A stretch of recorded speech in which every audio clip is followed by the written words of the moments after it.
Welcome back. 8:40 is the time. Now, we spend more of our spare time doing it than anything else.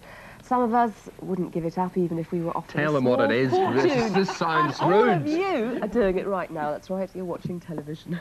Television, here it is. As watching television is Britain's favourite pastime. We like nothing more than to grab a cup of coffee and to settle down in front of the box for hours on end. Apparently, on average, we watch nearly 30 hours of telly a week. That works out at over 4 hours a day. Over 95% of us watch TV every single week, and over 97% of households in Britain have at least one TV set. But perhaps most amazingly of all, 15% of people say they wouldn't give up their TV even if they were offered £1 million in return. So, do we really watch too much television? And is it really bad for us? Well, joining us now are TV critic Tina Baker, self-confessed TV addict Chris Stacey, and consultant psychologist Dr. Eric Sigman, who warns of the dangers of watching too much television in this new book about this week. And the worst danger, Dr. Sigman, is TV makes you fat. That's what worried me most of all. You say TV makes you fat. Well, Why? I'm not saying TV directly makes you fat, but there's now a number of studies showing that people who watch 3 hours of TV or more are twice as likely to be obese than people who watch less than an hour. And these are very consistent findings, and it's fairly obvious people who spend a lot of time watching telly, first of all, aren't doing things, and secondly, are more likely to see adverts and food, and more likely to eat it. So, never mind the Scarsdale, never mind the Rosemary Conley, cut down on the calories and the TV hours. That's what you have to do. How much TV would you watch, Tina? Well, I completely disagree. I watch a lot, obviously, because it's my job, but people don't just sit there like couch potatoes watching. There was recent research that says quite a few couples admitted bonking while watching the telly, and you're arguing with the kids, and you're making the tea, and you're fighting with the dog, and you've got the telephone going on. Nobody just sits there like watching television, do they? Oh, yes. There's plenty of couch potatoes in Britain and in other countries as well. Well, I think it's very aerobic watching television. It makes you think, it stimulates your mind, it sort of gets you going. What do you do in front of the television? I'm always doing the ironing, I'm doing the hoovering, I'm having an argument with a husband, you know. I'm never just sitting there, unless it's a Morse, Inspector Morse. No, nor am I. I'm never just Well, Chris, we've called you self-confessed TV addict. Tell us, how many hours do you watch a week? It's about 48 hours a week. 48 hours a week? No, is that a sickness? Is that an illness with you? No, it's because I enjoy television. I mean, I get up at 6 o'clock and watch you guys until 8:15. Oh, you're the one. Yeah, I'm the one. Yes, there he is. Listen to that. Hold on to him. And then I go out and do a normal day's work. Come home at say 6:15, 6:30. Put on the television and watch it until 10, 11 o'clock at night. But you don't have a normal day's work. I mean, tell everybody what your day's work is. Well, I predict TV ratings for Granada Television, but I have to watch the programmes because I have to know what they're about. But I chose to go into that profession. Right. But you would watch television even if you weren't doing that I would, job? yes. Is that too much? I mean, how many? 48 hours a week, Eric? Is that too much? Obviously, you say it is too much, of course. Obviously, I don't know you personally, but quite frankly, people who are spending more time a week watching television than they are doing anything else, it's very worrying because television is now linked with a whole variety of things. Increased cholesterol levels, lower reading scores in school, a variety of problems with children learning.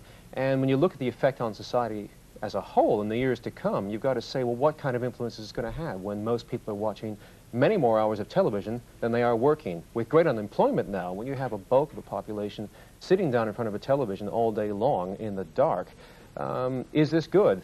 I think that's a bit of a gothic view, sitting watching telly in the dark. And in this country, we have got the best educational children's and young people's programmes in the world. Yeah, but those are under threat, Tina. I would say, I would take exception with what the doctor has had to say there, because I think I learned an awful lot from television when I grew up.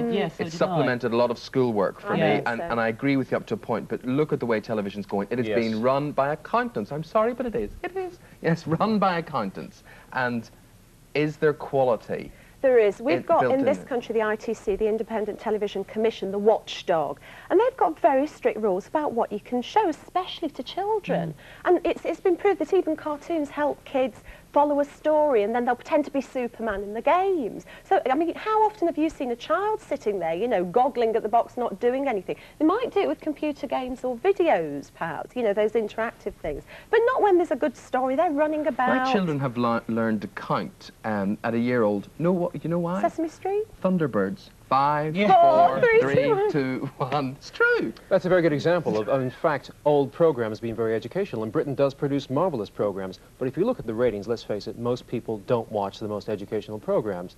The top science documentaries... What do you call it? You're thinking of soaps, and I mean, I know Chris agrees with me here because we're both soap fans, that people are so rude when they say viewers watch soaps and they don't, you know, that's somehow less a viewing than a documentary. I was talking about second-rate... Of course you can. Second-rate American cartoons as opposed to British cartoons and cheap game shows. That's what people like. But people know that they're second-rate. It causes a debate. You know, if you're watching Prison Cell Block H, I know there's loads of real addicts, fans who watch every episode. They like the wobbly scenery. They watch it because it's kitsch. It, isn't it? You know, it's not people just watching it and knowing that it's not got those values. It's a bit of a cult, and they talk about that. Isn't a lot of it escapism? You're just watching because you want to do something completely different, to switch off, and you just sit there and you let it all wash over you. What's wrong with that? Nothing wrong with it, except how many hours a week do you escape? That's all I'm saying, that people who watch, you know, 20 hours of television a week are very different from those who watch 50.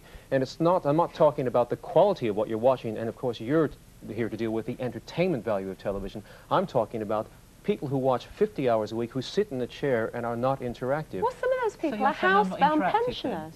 You're, I think, quite an exception, because you do it as really partly as a job. Yeah, but I watch television before I went to work. Chris, I watched do you do anything else apart from watching television? Yeah, I'll go out. I'm here today, aren't I? Right. You're on television exactly, today. But what else do you do? Yes, that's great. But, I mean, I wouldn't have been here if I... football, do you fish, do you do anything? No, I don't play football. I'd go out, party, whatever. But I wouldn't have been here today if I'd been that addicted to television. I wouldn't have come. I would have sat at home and watched. What do you make of this, Lorraine? Well, it's the first thing I do is switch on the television, but we're talking, I think that the debate is more about American-British television. When I was in America, there was something like 102 channels, and I thought, whoopee, because I love telly. And I ended up watching a version of The Good Life, an episode of The Good Life from 1974 on PBS, because, you know, the channel that's supposed to be the sort of educational channel, I suppose, in America, because there was literally nothing on. I mean, it sounds daft, you know. Song, isn't it? What is it?